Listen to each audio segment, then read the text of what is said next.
Bismillahirrahmanirrahim. Assalamualaikum warahmatullahi wabarakatuh. Halo guys, saat ini corona lagi melanda di seluruh muka bumi ini. Jadi kita belajar di rumah saja guys. Jadi kawan-kawan, hari ini saya akan memberikan sedikit pemahaman terkait dengan karakter peserta didik di dalam sekolah maupun di luar lingkungan sekolah.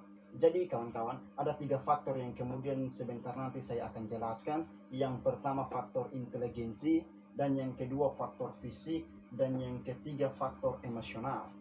Ya kawan-kawan, jadi kita masuk pada faktor yang pertama, yaitu faktor inteligensi. Apa itu faktor inteligensi?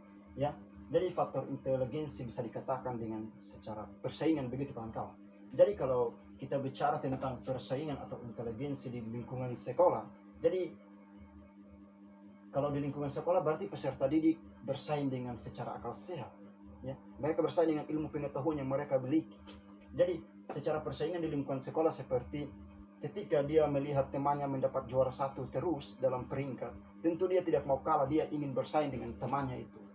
Ya, itu yang disebut dengan persaingan secara akal sehat dengan di lingkungan sekolah. Tapi kalau persaingan inteligens atau persaingan ini di luar lingkungan sekolah, berarti kalau bicara tentang peserta didik, mereka bersaing tentu nanti kebanyakan keributan begitu. Jadi mereka, kenapa dengan demikian saya katakan keributan, mereka ingin apa?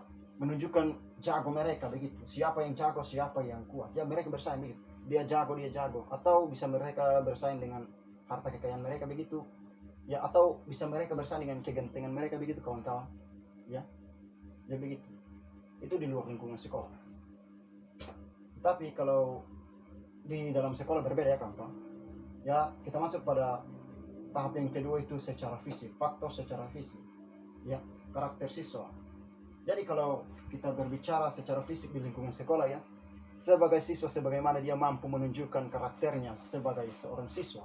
Ya tentu di dalam lingkungan sekolah dia disiplin, fisiknya bagus, lembut. Ya sebagaimana agar kiranya guru bisa suka dan memberikan perhatian yang bagus kepada dia ya. Dan juga dia juga ingin memberikan perhatian yang bagus, maka fisiknya itu harus mantap. Bukan berarti menunjukkan jagonya ya kawan-kawan. Tetapi kalau di luar lingkungan sekolah, secara fisik, mereka mengacu fisik, mental. Dan mereka berantem, siapa yang jago berarti dia kuat, siapa yang tidak berarti dia lincung kawan-kawan. Begitu. Ya, atau dia lemah begitu. Ya, itu perbedaannya. Jadi kita masuk pada faktor yang ketiga, faktor emosional.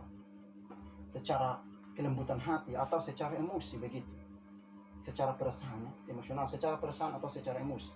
Jadi kalau kita berbicara secara emosi, secara perasaan, jadi kalau faktor ini kita bawa ke dalam lingkungan sekolah, secara emosional, secara emosi, ketika ada kekacauan di sekolah, maka pihak sekolah yang bertanggung jawab ya.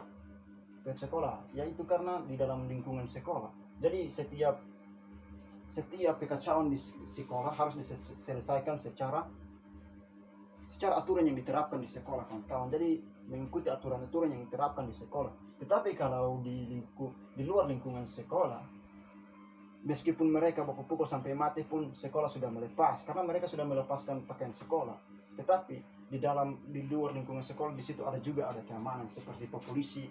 Tetapi ketika polisi menemukan mereka di luar lingkungan sekolah, tentu polisi akan menahan mereka dan mereka akan ditangkap ke kantor polisi begitu. Jadi kawan-kawan, secara kelembutan dengan hati atau secara emosi ya, saran saya sebaiknya kita selesaikan sesuatu dengan baik-baik saja ya. Ketika sudah selesai di dalam sekolah, jangan lagi kita bawa di luar lingkungan sekolah sebagai sesuatu kedendaman atau sebagai sesuatu yang tidak bagus. Itu tidak bagus kawan-kawan ya.